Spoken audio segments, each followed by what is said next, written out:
नमस्कार दोस्तों, कैसे हैं आप? मैं विजय सिंह हूँ और एक बार फिर से आपके सामने हूँ एक पुराने इशू को लेके। नज़बुली नहीं याद है आपको? मैंने 2 वीडियोज़ बनाए थे इसके लिए। जिस समय पुलिस ने उसको इल्लीगल तरीके से डिटेन किया था, जब पूरी दुनिया 26 जनवरी मना रही थी, इस लड़के को पुलिस ने डाल दिया था हवालात में। और बगैर कोई एफआईआर रिपोर्ट के बगैर किसी तरीके का लीगल फॉर्मेलिटी को पूरा किए हुए, जब सुप्रीम कोर्ट ये कहता है कि 24 आवर्स से ज़्यादा आप किसी को कस्टडी में नहीं रख सकते, उससे पहले उसको कोर्ट में भेजना चाहिए। पुलिस, सदबरवा पुलिस, ऋषिकेश राय ने इसको पूरे तरीके से उल्लंघन करते हुए उस लड़के को 4 दिन रखा था। मैंने उसके लिए एक रिपोर्ट भी बनाई थी, उनसे बात की थी, उसकी रिकॉर्डिंग भी आपको सुनाई थी मैंने। कुछ नहीं हुआ। फिर उसके बाद उस लड़के को इतना मारा गया था, इतना मारा गया था, ये जो जख्म के निशान आपने देखा है, मैंने उस समय भी दिखाया था आपको। उस लड़के का कोई मेडिकल सपोर्ट नहीं दिया गया था, रात भर उस लड़के को मारा गया था 26 जनवरी के दिन। और पुलिस सिर्फ इस जिद पे अड़ी थी कि उस लड़के की जो जबरिया शादी हुई थी, उस लड़की को वो क्यों नहीं लेकर जा रहा। और पूरा महकमा इस चीज पे लगा हुआ था कि एक निर्दोष लड़के को किस तरीके से फंसाया जाए। अभी इस केस में एक और घटना घटी है, जब उस लड़की की तरफ से ये लिखवाया गया है कि उस लड़की जो एक दिन भी ससुराल नहीं गई, अभी तक लड़का ले नहीं गया, इसी बात का इशू था, दहेज का प्रताड़ना का केस। और इसी को बेस बना के ऋषिकेश राय अपने पद का गलत इस्तेमाल करते हुए इन्होंने उस लड़के को जेल में भेज दिया। सवाल ये है कि उस लड़के का कसूर क्या है? अगर वो एक जबरिया शादी को नहीं मानता, नजबुलीन किसी का बेटा है, किसी का भाई है, उसको इस तरह से बर्बरता दिखाना पुलिस के लिए क्या साबित करता है? क्या पुलिस निरंकुश हो गई है? आज हमारे साथ हैं सरोज जी। सरोज जी नमस्ते। सरोज जी ने भी बहुत मदद की एंड सरोज जी से मैंने रिक्वेस्ट किया था कि 23 तारीख से वो लड़का जेल में है, पुलिस ने उठा के कोई 41A नोटिस का पालन नहीं किया गया। आपने ये वीडियो देखा होगा। इस वीडियो में हमने क्लियर कहा था कि इस लड़के को जबरदस्ती तरीके से रखा गया था। तो सबसे पहला सवाल, सरोज जी, क्या किसी को 24 घंटे से ज्यादा बगैर किसी अरेस्ट दिखाए हुए रखा जा सकता है? जहाँ तक मेरी नॉलेज आती है, Vimal Kumar versus state of UP के जजमेंट के हिसाब से 41A का नोटिस मैंडेटरी है जी। और अगर उसको फॉलो नहीं किया गया तभी अरेस्ट जो है बनता है। उसमें भी आप 24 आवर्स से ज़्यादा अरेस्ट करके नहीं कर सकते। उससे पहले पुलिस को एक रीजनिंग जो है मजिस्ट्रेट के सामने प्रेजेंट करनी पड़ेगी, जो कि अनिश कुमार के जजमेंट में बोला गया था कि आप 498A के केसेस में अरेस्ट नहीं करेंगे, और जिन केसेस में अरेस्ट बनता होगा बशर्ते कि there is a proof of it, तब आपको वहाँ पे रीजनिंग देनी है and the magistrate has to be satisfied with that reason, तभी आप अरेस्ट करके ला सकते हैं। बट आई थिंक इस केस में क्या ये फॉलो किया गया? नहीं। साथ ही साथ मैं कुछ और भी दिखाना चाहता हूँ आपको भी, और सरोज जी आपको भी। प्लीज, ये निशान दिख रहे हैं आपको? इस लड़के के शरीर पे ये निशान है। ये निशान पुलिस की दी हुई है और आप देख सकते हैं किस तरीके से बुरे तरीके से मारा गया है। ये पुलिस ने मारा है? जी, ये पुलिस ने मारा है। और पुलिस के इस बर्बरता को इस लड़के ने चल नहीं पा रहा था, ये मेडिकल भी नहीं कराया पुलिस ने। इसके बारे में आप बताइए प्लीज। मुझे जानना है कि फर्स्ट थिंग तो ये पुलिस को ये राइट बनता नहीं है। क्या इस चीज की कंप्लेंट करी है इन्होंने?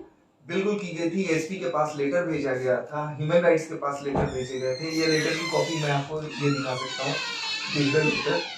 आप लोग के लिए ये लेटर है।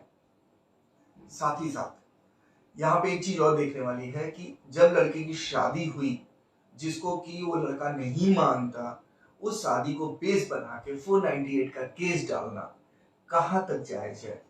उस लड़के को सिर्फ इसी बेस को बना के कि वो लड़का नहीं मान रहा है, क्योंकि उसके घर वालों ने मना कर दिया था उसको रखने से, तो उस लड़के को जेल में डाल दिया गया है। नाउ अभी तक उसकी बेल नहीं हुई है, लड़का बाहर नहीं आ पा रहा है। आप प्लीज बताएं। नहीं, मेरी एसपी साहब से बात हुई थी। मैंने ट्राई किया था, इंस्टेंट मैंने भी ट्राई किया था और एक और एमआरए है उन्होंने भी ट्राई किया था, बट एसपी साहब का कोई रिस्पांस नहीं है प्रॉपर। जो लास्ट मेरी कॉन्वर्सेशन उनसे हुई थी, उन्होंने कहा कि इस पर बात नहीं कर सकते हैं क्योंकि वो किसी इलेक्शन में बिजी हैं, and then he kept the phone down. So I think the guy is still in custody. So क्या झारखंड इंडिया से बाहर है? क्या झारखंड में कोई संविधान है या नहीं है? जिस दिन गणतंत्र दिवस मना रहे होते हैं उस दिन आप पिटाई कर रहते हैं उस लड़के को। साथ ही साथ वहां पे किसी भी संवैधानिक रूल को फॉलो नहीं किया जा रहा है। तो अभी हमें क्या करना चाहिए? क्या कोई हमारी आवाज सुन रहा है? क्या हेमंत सोरेन साहब आप तक ये आवाज पहुंच रही है? क्या मोदी जी आपको दिखाई दे रहा है? मैं पूछना चाहता हूं किरण रिजिजू जी, क्या आप लोगों को ये सब कुछ दिखाई नहीं देता है? एक बच्चा जिसकी जिंदगी पूरे तरीके से बर्बाद कर दी इस पुलिस ने, क्या पुलिस निरंकुश हो गई है? अपील करते हैं कि आप इस चीज में संज्ञान लें। ह्यूमन राइट्स अगर आपके पास है, आई एम टॉकिंग अबाउट कि आप एनएचआरसी को मैं एक बार हाथ जोड़ के विनती करता हूं, अगर कहीं पे ह्यूमन राइट्स के आप लोग काम करते हैं तो ह्यूमन राइट्स की रक्षा कीजिए। एक मासूम को सजा नहीं होनी चाहिए। तब तक मैं आप लोग के पीछे छोड़ के जा रहा हूं वो कन्वर्सेशन जो हमने ऋषिकेश राय के साथ किया था, और वो ऋषिकेश राय जो ये कहते हैं कि किसी ने छुड़ाने की कोशिश नहीं की इसलिए उस लड़के को हमने बंधक बना रखा है। तो इस नोट के साथ मैं एक ही बात कहूंगा, कहीं ऐसा तो नहीं कि पुरुष होना, किसी का भाई होना, किसी का बेटा होना इतना बड़ा गुनाह है? क्या इसके लिए हमारा संविधान, हमारा जो एक मौलिक अधिकार है उसका हनन हो रहा है? ऋषिकेश सर बोल रहे हैं? हाँ नमस्कार सर, मैं विजय सिंह बोल रहा हूँ पुरुष साहिब दिल्ली से। सर एक लड़की को आपने सर गिरफ्तार करके रखा हुआ है सर 3 दिन से। सर ऐसा क्या कसूर कर दिया लड़के ने? अच्छा, आपको बताएंगे। वो लड़का 5 साल से उस लड़की को जानता है, उससे 8 महीना पहले शादी किया जी। उसके बाद उसके विरुद्ध आवेदन मिला है कि वो उसको रखना नहीं चाहता है। फिर तो सर इसके लिए सर कोर्ट है ना सर, तो इसके लिए उसको 3 दिन से सर कस्टडी में रखना थोड़ा अन्याय नहीं है सर लड़के के साथ? तो ठीक है, उसको अब गार्जियन को बुलवा रहे हैं तो गार्जियन नहीं आ रहा है। लिखा पढ़ी करके तो जो भी है उसको छोड़ना है तो उसका गार्जियन को तो आना चाहिए। सर गार्जियन, एक बात बताएं सर, लड़का वयस्क है, उसको गार्जियन की क्या जरूरत है सर? और गार्जियन नहीं आएगा तो उसको जिंदगी भर हम थोड़ी ना जेल में डाल सकते हैं सर। नहीं, जेल में थोड़े डालना है? सर कस्टडी मतलब तो क्या होता है सर? कस्टडी हम 24 घंटा से ज्यादा उसकी कस्टडी, ऐसे ही उसका बेचारे का मानवाधिकार का उल्लंघन हो गया। ठीक है, हम अभी उसका गार्जियन आया है, हम थाने पे पहुंच रहे हैं सर। लेकिन ये गलत है ना सर? एक हम भारतीय होने के नाते, कल ही हम लोग रिपब्लिक डे मनाए हैं सर, और हम लोग का संवैधानिक अधिकार का तो ये सर वो हो रहा है ना, हनन हो रहा है ना सर। ठीक है, हम देख रहे हैं। प्लीज सर आप देखिए, उसको रिलीज करें, आप प्लीज उसको रिलीज करें। ठीक ठीक ठीक। तो अब टाइम आ गया है कि या तो इसके खिलाफ कोई एक्शन हो, वरना फिर हमें सड़कों पर उतरना पड़ेगा, क्योंकि मर्दों की लाइफ भी मैटर करती है। Thank you very much Saroj ji. एक बात बताता हूं, और ये मेरी बात आप गांठ बांध लीजिए, हम टैक्स पेयर्स हैं, हमारा पूरा अधिकार बनता है इस कंट्री में सम्मान से जीने का। और आप लोग जो पुलिस की वर्दी पहने हुए हैं, आप लोग सिर्फ और सिर्फ हमारी रक्षा के लिए हैं।